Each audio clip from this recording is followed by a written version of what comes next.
أشهد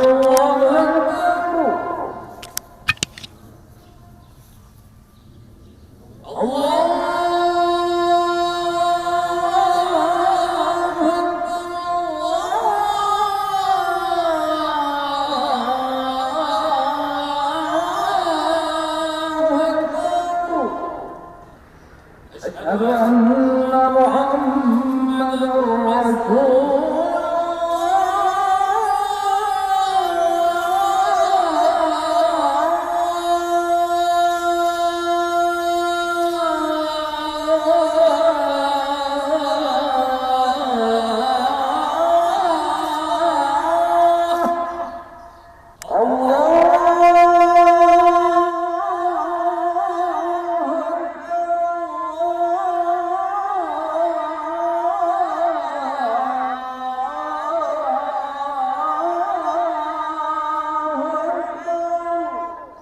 warahmatullahi wabarakatuh.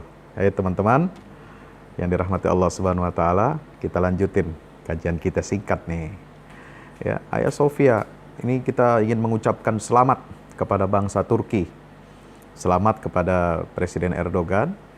Selamat kepada umat Islam di seluruh dunia atas dibukanya kembali, berfungsinya kembali Masjid Agung Hagia Sophia. Masjid Agung Hagia Sophia ini hanya bisa ditandingi oleh Masjid Agung Cordoba, teman-teman. Udah pernah belum ke Cordoba? Cordoba keren banget Masjid Agungnya, ya, didirikan oleh Abdurrahman An-Nasir, ya. Sebelumnya oleh kakeknya lagi, oleh Abdurrahman Ad-Dakhil ketika membangun kota Cordoba. Itu masjid keren banget. Pusat mercusuar Islam di dunia sebelah barat. Kalau di timur, Islam mercusuarnya Eropa ini, di Eropa Timur itu adalah Konstantinopel, Istanbul. Ini Masjid Agung Hagia Sophia yang kita bicarakan. Kapan sih?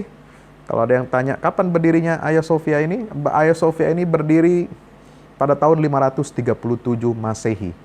Pada masa pemerintahan Kaisar Justinianus I yang memerintah, ya, Kekaisaran Romawi Timur atau Bizantium dari tahun 527 sampai 565 Masehi. Nah, berapa ukurannya? Ada yang tanya, berapa sih Pak Ustadz ukurannya, luasnya? Wah, ini luar biasa. Ya, ini panjang bangunannya itu 82 meter. Lebarnya 73 meter. Tingginya 55 meter. Ya, itu bangunan utamanya tuh, subhanallah. Ya, kemudian dia punya kubah tuh di tengah-tengah tuh, kubah yang gede banget itu. Itu kubah itu tingginya 55,6 meter dari dasar, dari lantai dasar. Ya, itu sampai ujung kubahnya, dan diameternya itu kurang lebih 32 meter. Bayangin, kubah diameternya 32 meter, besar kan? Nah, itulah simbol kedikdayaan kota Konstantinopel, ya. Dan ketika ditaklukkan oleh Sultan Mehmed II, atau yang kita kenal Sultan Mehmed Al-Fatih, yang menaklukkan Konstantinopel pada tanggal 29 Mei 1453 Masehi, beliau menaklukkan Konstantinopel dan masuk ke Gereja Hagia Sophia, dan tanggal 1 Juni 1453 beliau sudah tulis surat wasiat, ini milik saya, dan beliau wasiatkan ini untuk menjadi masjid, tidak boleh ada yang merubah, seperti video yang kemarin tuh yang saya udah upload, ya. Nah, teman-teman yang dirahmati Allah, ini berlangsung. Jadi Hagia Sophia ini 916 tahun berada dalam kekuasaan Kekaisaran Romawi Timur. Lalu kemudian selama 481 tahun, ya, ini berada menjadi kekuasaan kaum muslimin. Dari 1453 sampai tahun 1934 ketika dirubah, ya, oleh dekret Perdana Menteri waktu itu, masih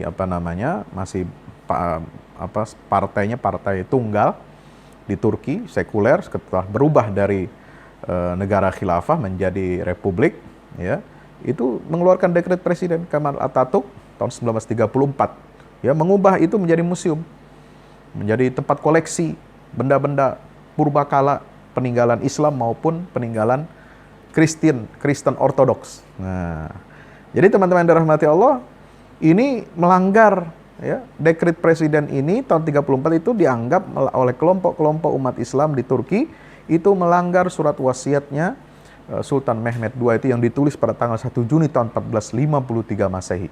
Subhanallah. Jadi ini perjuangan cukup lama. Menunggu waktu 85 tahun loh, ya nggak sembarangan. Ini 85 tahun. Kenapa? Karena proyek sekularisme di Turki luar biasa. Ya, dan ini terjadi perdebatan yang sangat panjang, sangat alot. Itu sejak tahun berapa? Sejak tahun 2012 ya. Tanggal 27 Mei 2012 ketika itu ada persiapan hari ulang tahun Kota Istanbul ya, kayak kita di Jakarta hari ulang tahun Kota Jakarta ya kan. Itu ada demonstrasi umat Islam menuntut supaya dikembalikan lagi fungsi Masjid Hagia Sophia ini dan mereka diperkenankan untuk sholat di Hagia Sophia, dikumandangkan azan. Itu sejak tahun 2012 ini isu ini. Ya, itu atas desakan elemen masyarakat Turki.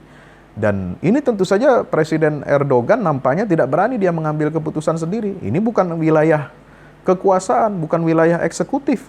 Ini adalah masalah hukum. Maka diajukanlah gugatan ke Pengadilan Tinggi Administrasi Negeri Turki ya sejak tahun itu dan baru dihasilkan putusannya ini pada tahun ini. Subhanallah. Jadi ini perjuangan panjang dan ini Erdogan menyampaikan pidato itu adalah bukan dia mengambil alih. Ya, ini adalah fungsi yudikatif, masalah hukum, murni masalah legal, masalah konstitusional.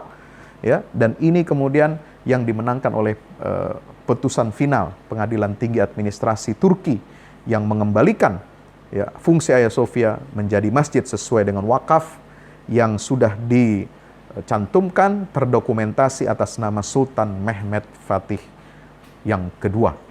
Subhanallah. Maka inilah perjuangan panjang. Ya, kita bersyukur kehadirat Allah Subhanahu wa taala. Ya, maka itu di sini kita mengingat firman Allah dalam surat Al-Baqarah. Wa man azlamu mimman mana'a masajidallahi ay yuzkara fiha ismuhu wa sa'a fi kharabiha ulaika ma kana lahum ay yadkhuluha illa khaifin lahum fid dunya khizyun wa lahum fil akhirati adzabun azim. Orang yang paling zalim itu siapa? Yang menghalangi masjid-masjid Allah untuk disebut di dalamnya nama-nama Allah Subhanahu wa taala, diagungkan nama Allah taala. Itulah orang yang paling zalim, Saudara. Ya, maka itu ini adalah untuk mengembalikan ini supaya tidak berbuat zalim.